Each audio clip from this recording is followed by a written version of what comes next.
Alrighty, so you've got your fancy laser for your pistol, your AR, your firearm, whatever it is, and you need to set up a parallel zero. So it's not hard, just grab your gun.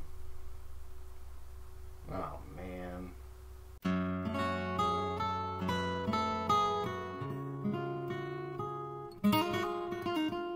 What's going on, guys? G2 here, welcome back to the channel.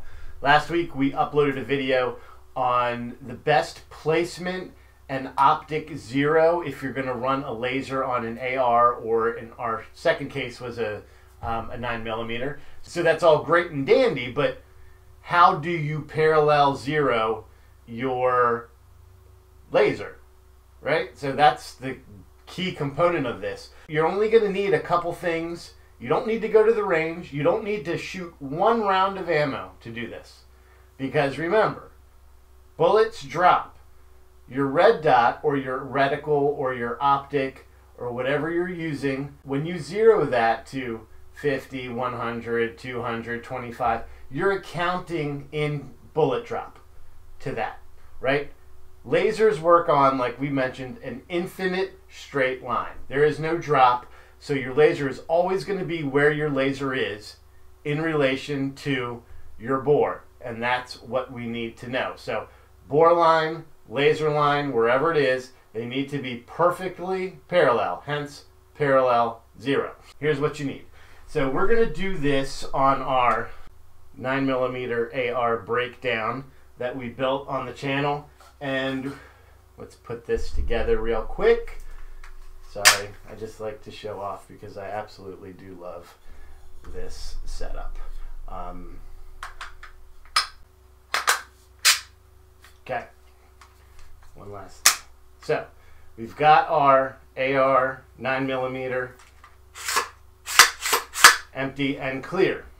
This is what we need to look at. Here is our laser. This is a Olight laser flashlight combo. It is in a green laser, as you guys can see. And the most important thing doing this is you need to know, I'm going to point this at you guys, but I just cleared it and you're 7,000 miles away, so you're fine. Right, so here is our laser. We're going to do it like this to give you a better orientation. You need to know what is the distance between the laser and the business end. So we are going to measure from our emitter down to our bore. We're going to find out what that measurement is. And then we're going to have to measure over this way to get to the center of our bore. So we'll have those two measurements and then we'll put them together. We'll see what it is, and then we'll be able to determine where our parallel zero is going to be. So all you're going to need is your optic already set up on your rifle where you want it. You don't need to worry about what zero you're at because it doesn't matter. All this is about is this in relation to that. Okay? We're ignoring this. Doesn't matter. You're going to need something to stabilize your rifle. It needs to be, if we're going parallel, right, we need to be level. We don't want it up, down, canted, anything like that. We want it perfectly flat. So I've got a shooting bag. You can use old towels, whatever you've got laying around. We've got a level that we'll use, one that I use to mount scopes. But if you have a small builder's level, it's perfectly fine. It'll work great. Third thing that you're going to need is some kind of bore laser, right? This is going to eliminate the need for us to shoot. Actually, shooting and doing this is not really recommended because, like I said, let's all say it together. What do bullets do? They work in a trajectory, right? They don't work in a straight line. So we need something else that works in a straight line to mimic our bore line, and what better thing than another laser? And all this does is magnetize to the top of our rifle like so, and it essentially mimics our bore line. Now, people have given me a lot of trash on this, and how do you know it's perfectly centered over your barrel. It must be precise. No, it doesn't. Okay, it magnetizes. We know that this is round. We know that this is round, right? So don't be a FUD, okay? Just put it on there and get it centered. It's not rocket science.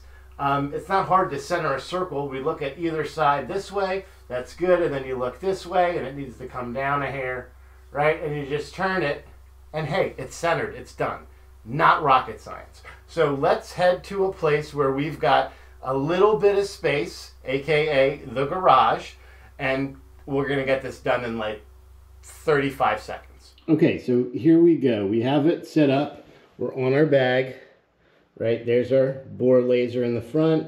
We have it mounted. You can see here, we are perfectly level using the bubble level. It's a little tip that I give you if you need any help with kind of positioning the back and holding that cant left and right. Works great. Just clip it on the grip and it gives you that little extra support back here. So we measured our laser and bore distance, and I have that right here. So here's where our laser is, here's where our bore is. So our laser is 2.5 inches down and 1.5 inches over from the bore. So what we did is we measured this in actual 2.5 and 1.5, and now we've got our two lasers up here, and we're simply going to place this over the bore. All right, so we have this set up. Now the other thing to remember is when you're setting this up, to make sure that your paper is square too, okay? If this is off or canted, clearly you're going to mess up your measurements right here. So we've got our bore set up. Now we're going to turn our laser on and creep it until we're right where our laser line is. Okay?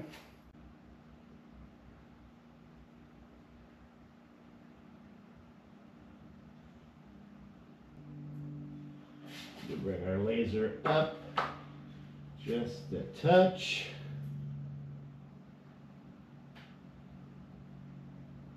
Okay, that's perfect. We've got this perfectly set up, and you can see how far away I am. 3, 6, call it 10 feet away. So what we're going to do is we're going to move this rig all the way back and just validate that these measurements are the same to ensure that we're not off level. All right, so we moved it back. You can see here, moved it back the garage about another 15 feet. And if you look here to the untrained eye, it looks like it's sitting higher, but you have to account that garage floors slope, so any water in your garage runs out. So we were working on a slope, but that's why we use the level on our firearm to make sure we're level. So if we just grab this guy, once we get it on here, they match up. The challenge with this particular setup, and just to give you a heads up, because it's canted on a 45, and I had to do that because that's the way, it's really all the Picatinny rail I had to work with. Your up and down moves up left, down right, and your left and right moves left down, left up. You know what I mean? Because you're working, it's basically set this way. So your up will move it left or right, and your down moves it left. So just work with the cant if you work on it canted. Best to do is to have it flat at a top, bottom, left, or right. Cant just kind of throws off that adjustments for a little bit, but you'll figure it out. Really, that's it. You're done. This actually, doing this beforehand, will assist you in sighting in your optic pretty significantly. It saves you from having to use a bore sighter. Essentially, this is like a slave bore sighter that you have. It just sits 1.5 inches that way and 2.5 inches high. So you can set the red dot to 2.5 inches low and 1.5 inches right. And you should be on paper for your first shot, which will save you a tremendous amount of time, and then you just fine tune from that shot on, and maybe 3 or 4 shots, you should be dead center. It's that easy, 0 ammunition used. You don't even need to get out of your pajamas to get this done. So until next time, make sure that you're practicing safe weapons handling at all times and treating every weapon as if it was loaded. God bless America. G2 out.